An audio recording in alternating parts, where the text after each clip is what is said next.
We are joined here on the show by our White House correspondent, Jon Decker. Jon, good afternoon, sir. Good afternoon to you. Thanks for having me on today. Thank you for joining us. So our first question is going to be about AG Merrick Garland. He made an unannounced visit to Kyiv, Ukraine. So what was the purpose behind that trip today?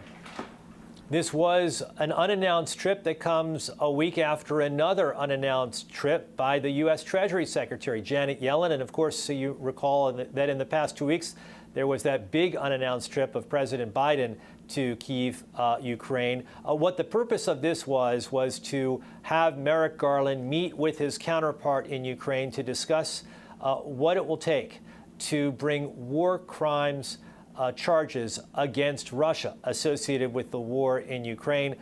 Merrick Garland making the same kind of secret trip that those other two high-level U.S. officials have made in the last few weeks, traveling first to Poland and then taking a 10-hour train ride from Poland into the capital city of Ukraine. He's now out and heading back to the United States, but this shows, I think, clearly our allies and Ukraine that the U.S. is firmly committed to prosecuting those responsible in Russia for war crimes against Ukraine.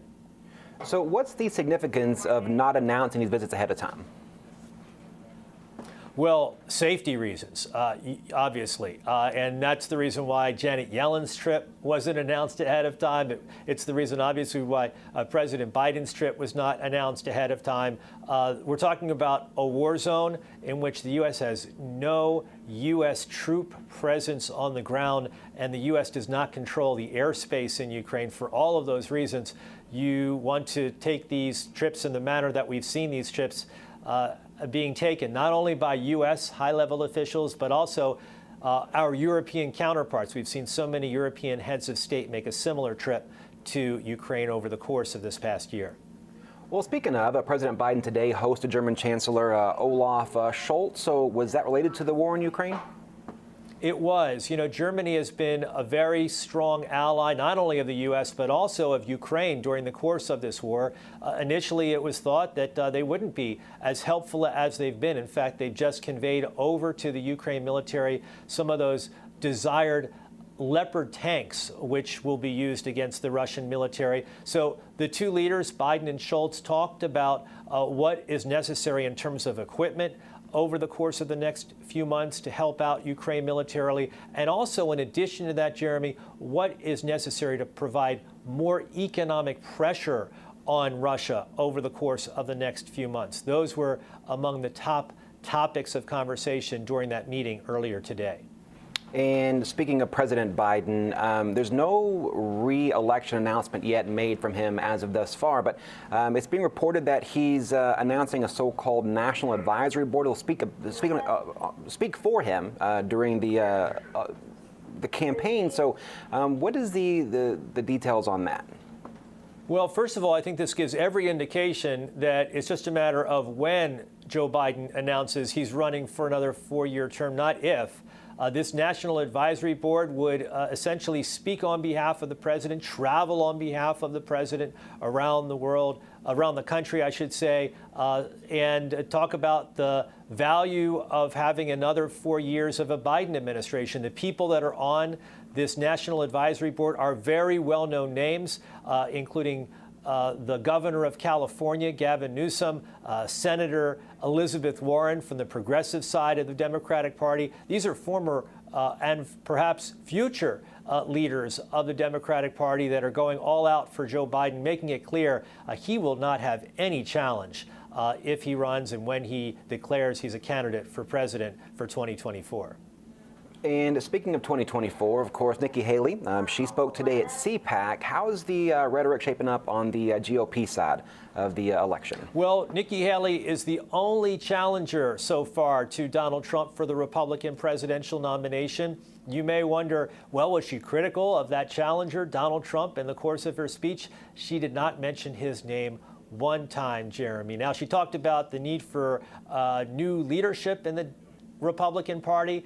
She spoke about how it's necessary to have these new voices, new blood in the Republican Party. Maybe that was certainly a reference to Donald Trump, but she did not mention him by name or criticize him in any way during the course of her address at CPAC.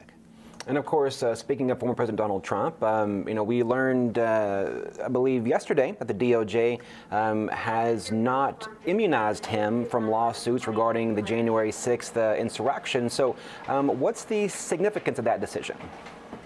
Well, it's important to keep in mind what the DOJ did yesterday. So all they did was they wrote a brief in which they said that there is no immunity that Donald Trump should have for civil suits brought by former Capitol police officers. So they've written this brief to a 3-judge circuit court panel, and that panel, Jeremy, will ultimately make the decision as to whether or not the former president has any type of immunity from having to be the target of civil suits brought against him. So this is simply the DOJ weighing in with their opinion, but it's certainly not the final opinion. That will be made by the D.C. Circuit Court of Appeals.